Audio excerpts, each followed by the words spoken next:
Well, folks, in today's video, we're going to be unboxing and testing out this vintage lifelike superpower charger figure 8 train set. I picked this up off eBay in used condition a couple weeks ago, and the reason I wanted to buy a figure 8 set is because a few months ago, as some of you might remember, I reviewed this Bachmann figure 8 set, and this thing had a variety of different problems. It was missing pieces, we had to kind of stretch the track to get it to all fit together, and the train, which was a stock Bachmann train set, couldn't even operate on this set without messing around with all the pillars and stuff like that. So I thought it'd be interesting to buy a set which came out at a very similar time from a similar quality of manufacturer and see if it had the same problems. I really don't know what to expect, but let's get this thing out of the box and see for ourselves.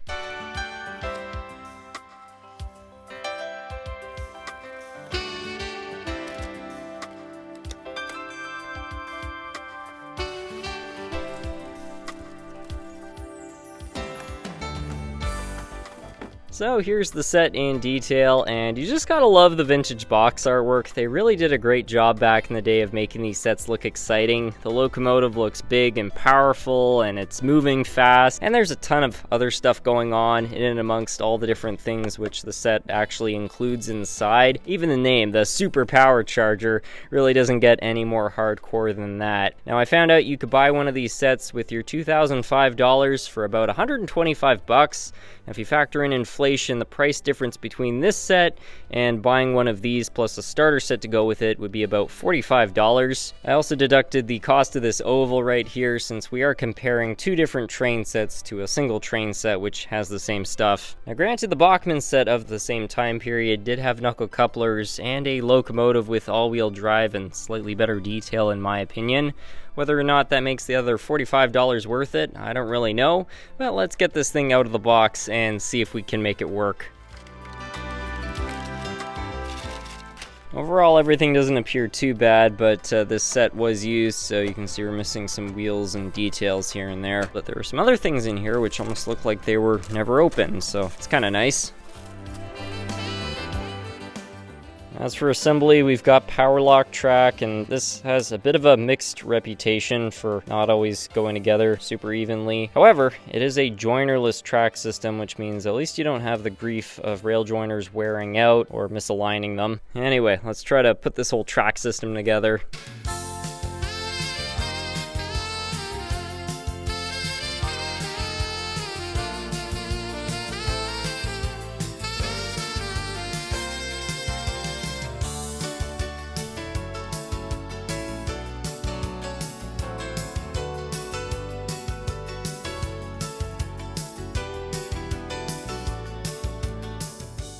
Before we go adding the columns, I'm also just going to run a track bright over this because you can see it being older steel track, it has oxidized.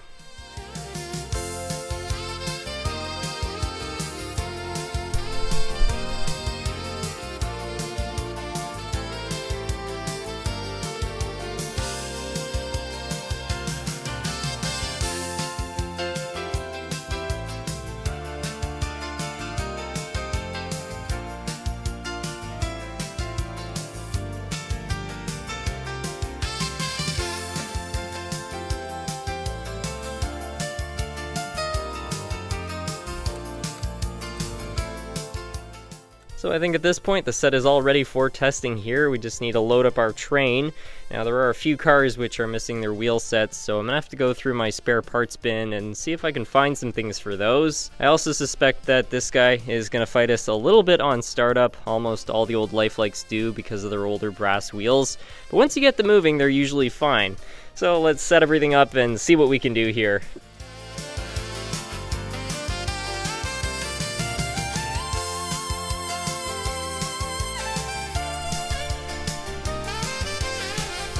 Let's see what she's got. Oh, there's something.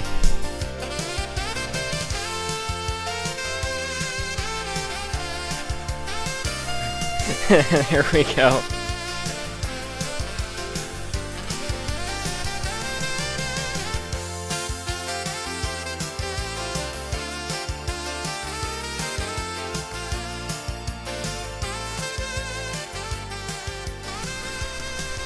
Just like that, we are moving. Let's see if this thing will make a full lap. something set it off over there. I think this one might just be a little bit out of alignment here.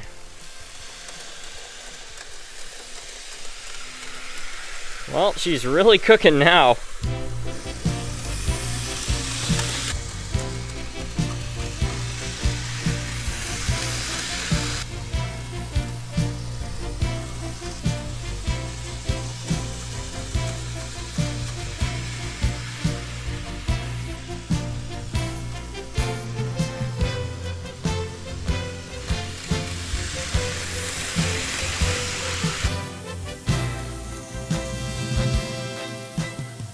Well, so far this thing seems to be working pretty darn well. The only spot where it slips is going over this bridge right here, and I have a theory as to why that is. Just stop the train for a moment here. These pillars are supposed to kind of clip into the bottom of each set of tracks, but in order to add this girder, you have to take it outside those, so this is probably a bit steeper than it should be. But the train is making it over every single time, so I'm not really all that worried about it. We'll try flipping it around and running it in the other direction though, because just because it can go through the circuit one way doesn't mean it will work as well in the other.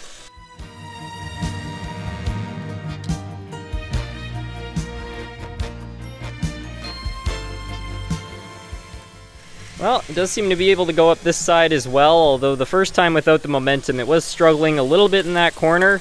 What I really want to see now though is whether or not a Bachmann engine can haul this train, because to some extent Lifelike cheats, and what I mean by that is even though these locomotives are four-wheel drive, they have traction tires, so it's possible it's not so much the grade that makes this all work, it could just be the traction tires. So let's test it out with the same Bachmann engine I used and see if it can pull this. Now, since our Bachmann locomotive uses a knuckle coupler, we're going to try to find a car that'll be good for adding a knuckle to, and this one I believe was missing one because I had to swap the wheels on it. And unfortunately the pin is actually missing from there, so let's grab the next one here.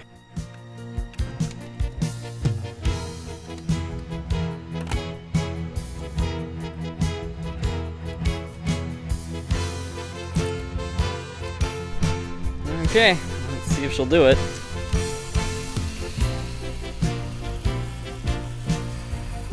Uh-huh, absolutely no problem. Let's see if it will work in the opposite direction here.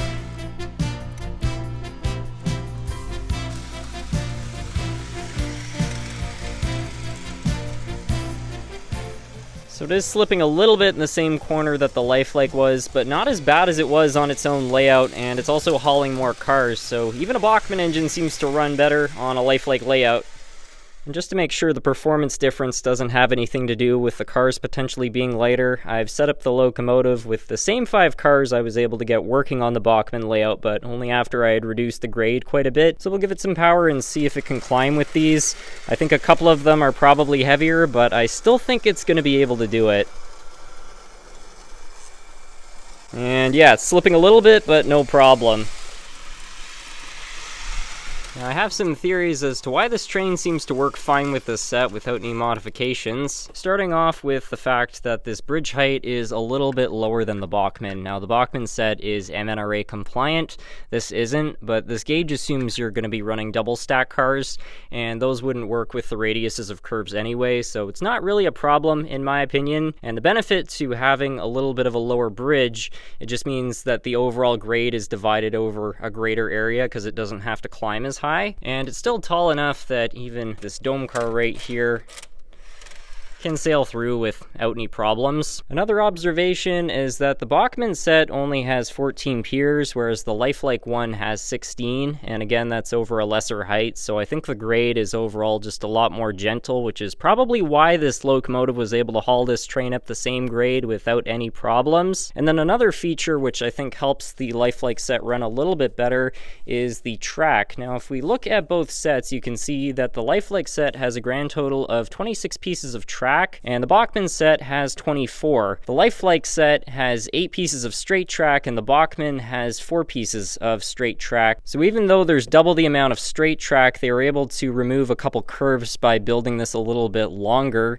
and there isn't the problem of actually having to stretch the curves into place. Everything actually just naturally lines up on the Lifelike set, and curves do slow down a train, so it's possible just by having longer straights in this set and a couple less curves, it just reduces the stress on the locomotive while it's in the climb. And I think this set just goes to show you that the designers at Bachmann were actually not that far off the mark for making a set which seems to work pretty well.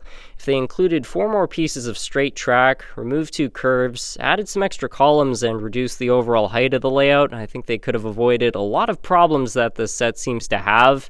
But unfortunately, I think there might be some bean counting going on, because if you look at the box artwork, you can see there's a grand total of 6 pieces of straight track, and even with 6 pieces, this still does not line up correctly, but it does show you that something changed between what they had here and the final product they actually included in the box.